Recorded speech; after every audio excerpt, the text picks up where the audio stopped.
Tau o kupo o tuhun, hadao kupo o tuang, tau o kuo kadazan, hadao kuo tangaa, hadao kuo tombingon ka, potudungo kudo osogit, poigomo kudo osoui, potudungo ku do abakas, poigomo kudo ohigkang, potudungo kudo apandai, poigomo kudo oiho ka. Inait by a Kadazan priestess reciting the creation of man. Kopi Bosian, or greetings to you all. It is my joy and privilege today to be able to present to you my personal research and observation about the origins of an ethnic in the island of Borneo called the ethnic of Kadazan. Now, Kadazan is an ethnic group of aborigines of the land below the wind, which is the island of Borneo, which today in my state is commonly known as Sabah. And Borneo Island is the third largest island in the world in the South China Sea and the Andaman Sea. It is very, very rich of cultures with thousands of years of tropical jungles and with a lot of aborigines, tribe, ethnics, and people who have been visiting the land for hundreds of years and perhaps 1,000 of years. I am Bishop Josiah, who is born as a Kadazan from a tribe called the Tanga or Tangara in Sabah. Now, Sabah or Borneo is full of history, and today I would want to take my opportunity to just present my personal view and research regarding the origins of the ethnic aborigines group called the Kadazan, and also the tribe. You know, in Sabah there are known to be more than 30 or even almost 40 kind of local languages, which consists of many tribes and under a very big ethnic group and sub-ethnic group. The Kadazan is considered the biggest ethnic group of the tribes and also the aborigines kind of a people. And so first of all, before I present, let me appreciate there are many researchers and even our pioneers, Kadazan and intelligent people who have presented their research and even their writings about the history and the origin of the Kadazan.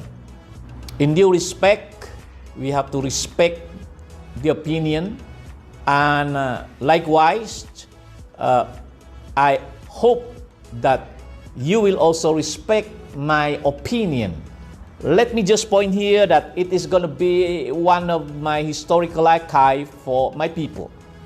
And to do that, I just want to introduce myself. Initially, I came from the tribe called the Tangara or Tanga from the area coast of Penampang, specifically in a village called Kampung Penampang, approximately 4 kilometers from the township of Donggongan today.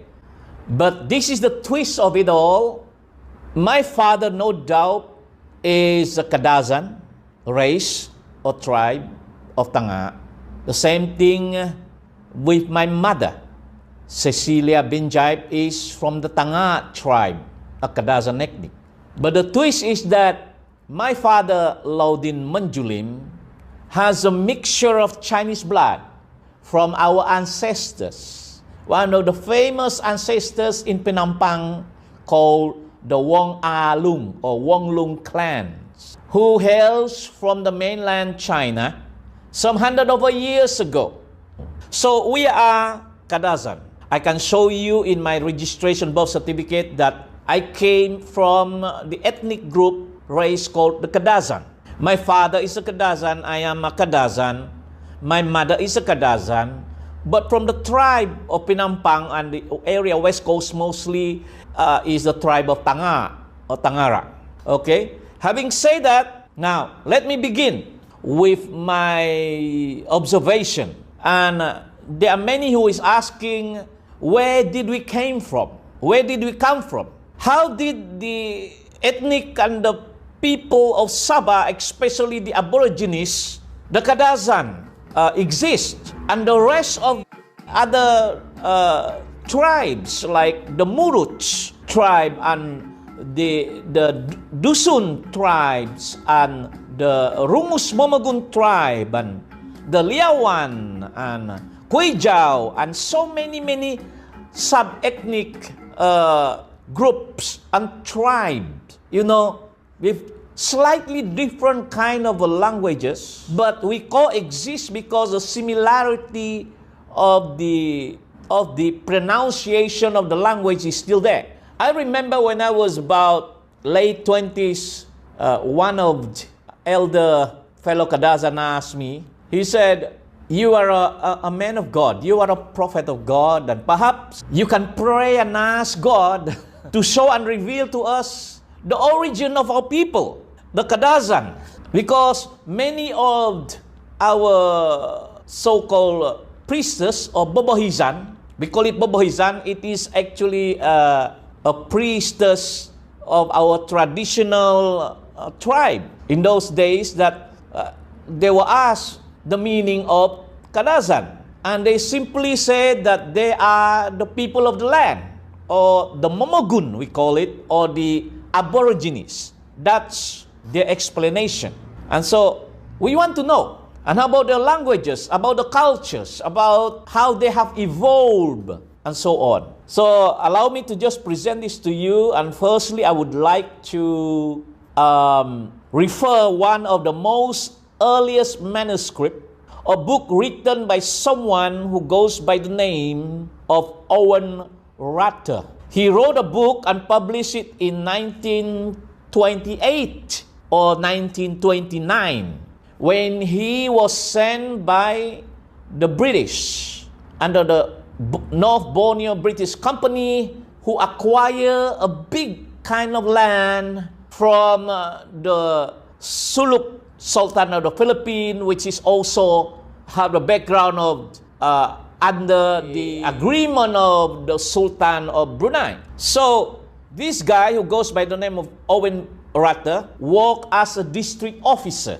in few districts in around Sabah at that time.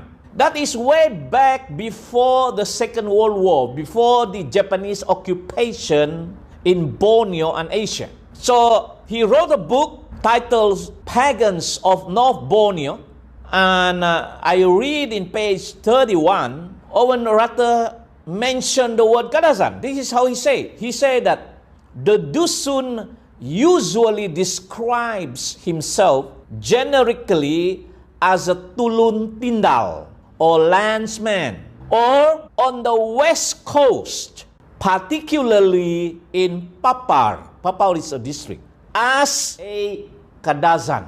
This is the earliest statement of a district officer, Mr. OWEN RUTTER, a British man who came and worked in as before the World War, as early as 1910, and he managed to publish this book.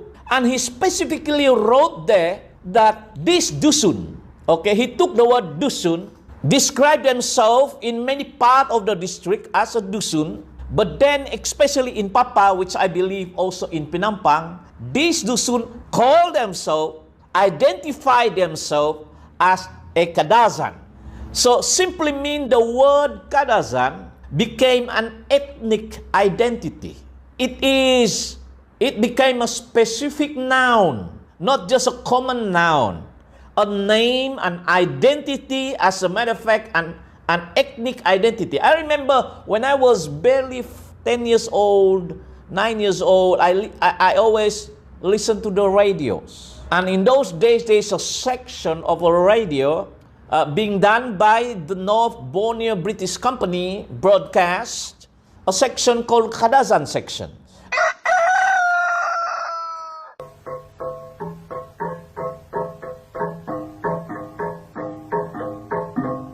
This is Radio Sabah calling from Kadazan, North Borneo.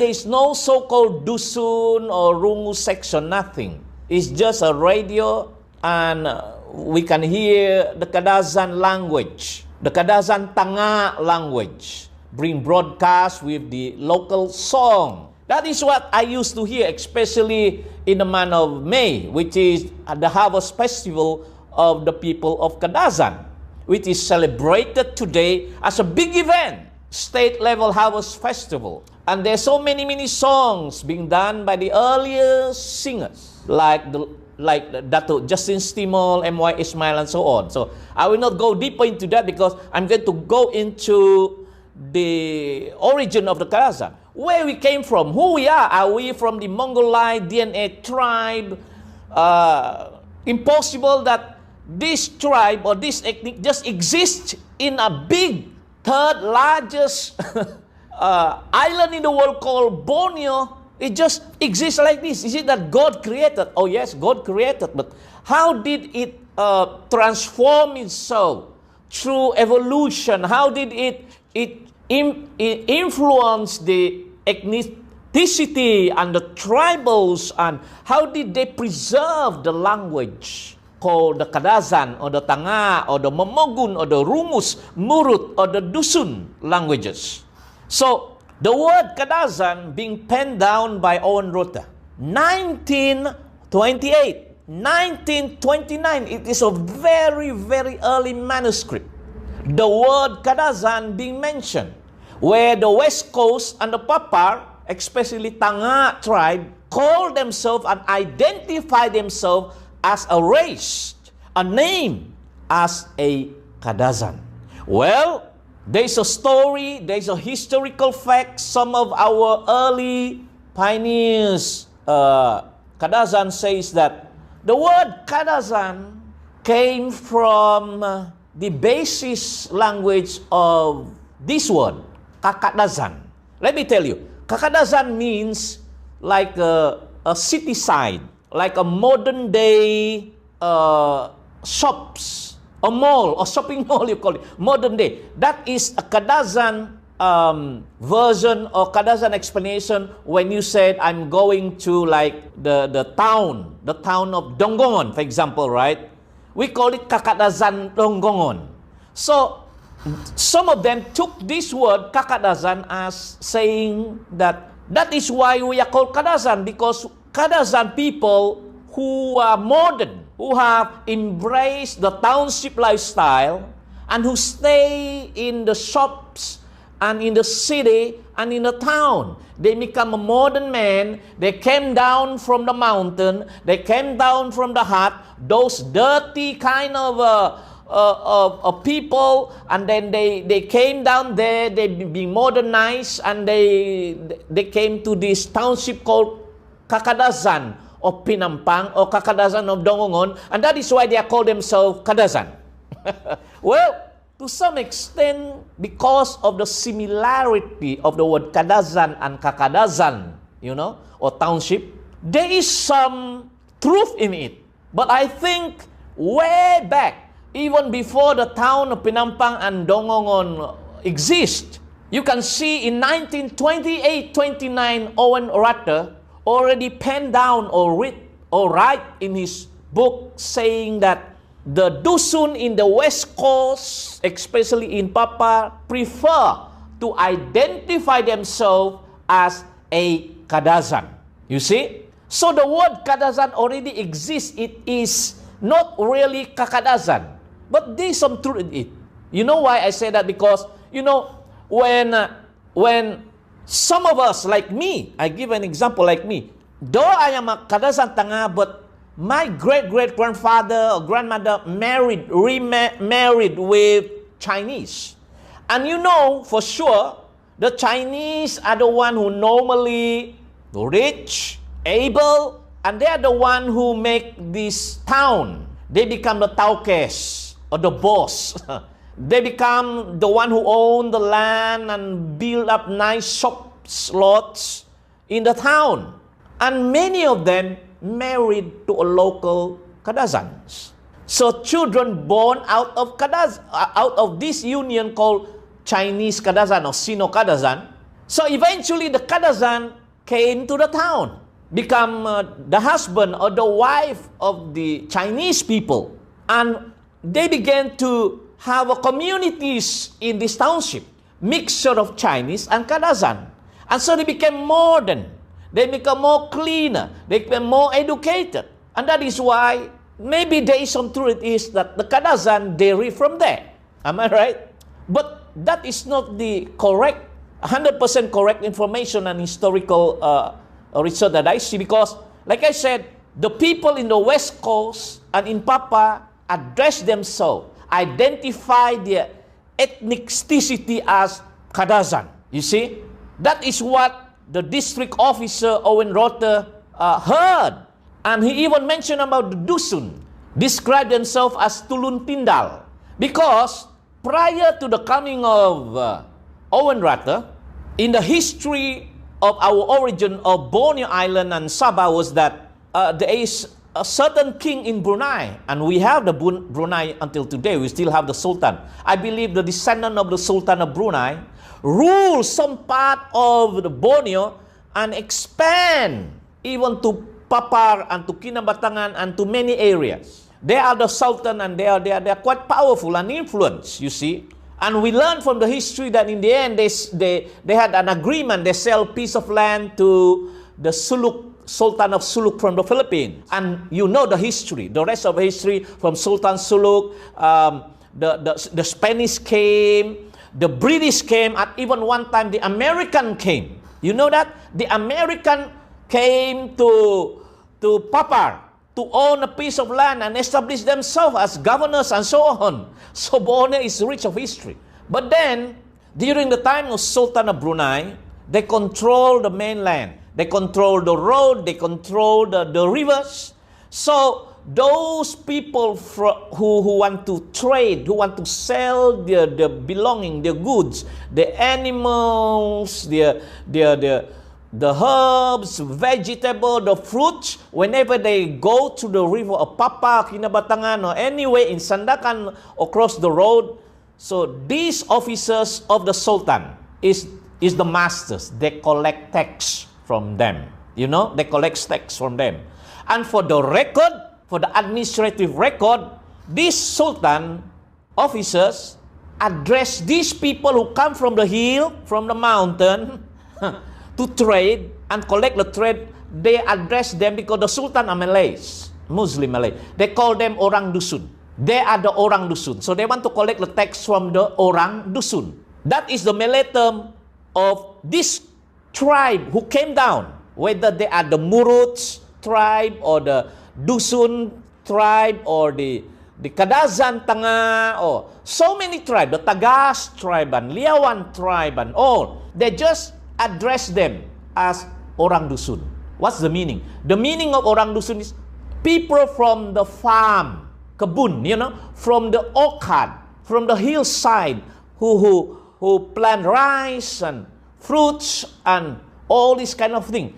They don't care about the tribe, whether you are a Tanga tribe or you are a Rungus or Murut, but they just address them as people from the orchard, orang dusun. All right? So this kind of identity has been mentioned by the Sultan of Brunei and officers in collecting the text. This text is from the orang dusun. And then came the Sultanate of Suluk, and then after that they tried to sell a piece of land to the Spaniard, the Spanish people, and the American, and came the famous so-called the British colony, the British, the North Borneo British Company, all right? And further down that, then when the proposal of the Union of the Federation of Malaysia, which consists of Sabah, Sarawak, and Singapore, and the Malaya, then there is some sort of issue there in implementing it back. But let me just trace this to you. Now, the Kadazan was mentioned even before the onset of the World War II, the Japanese occupation. They're already there, and the ethnic is there. It is a name. It even penned by this guy, Mr. Owen RUTTER, as an ethnic identity, Kadazan.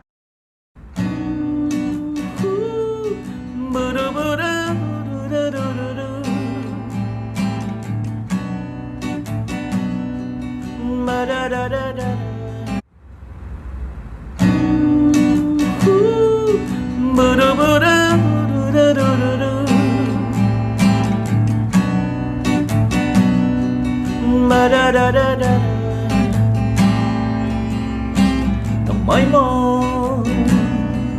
oso kuli paguhu sangyan na po titipo di oniniso asan ang ginabo o tuhudo sunduban kuhu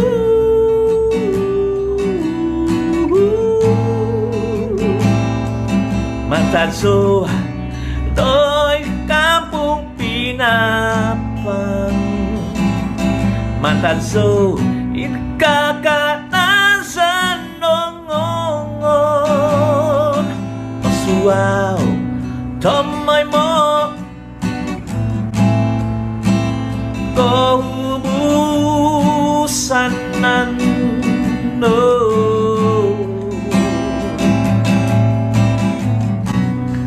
Gumu kalabaw sampapanaw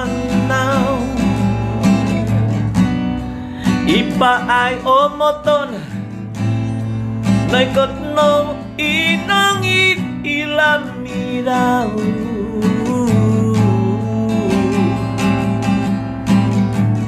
Naikot no oniti ngabavang Naikot no sinuaw lotondu Kadazan lotondu Kadazan magabaw momok mongomot Mama ganda si koido paay piyomotongku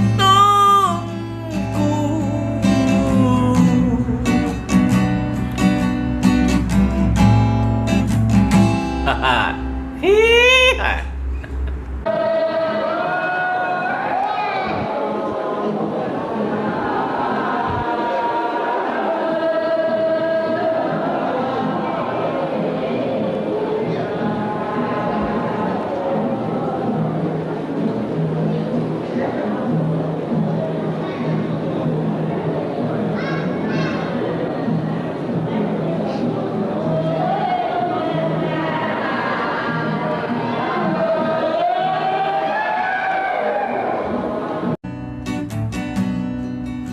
Nang may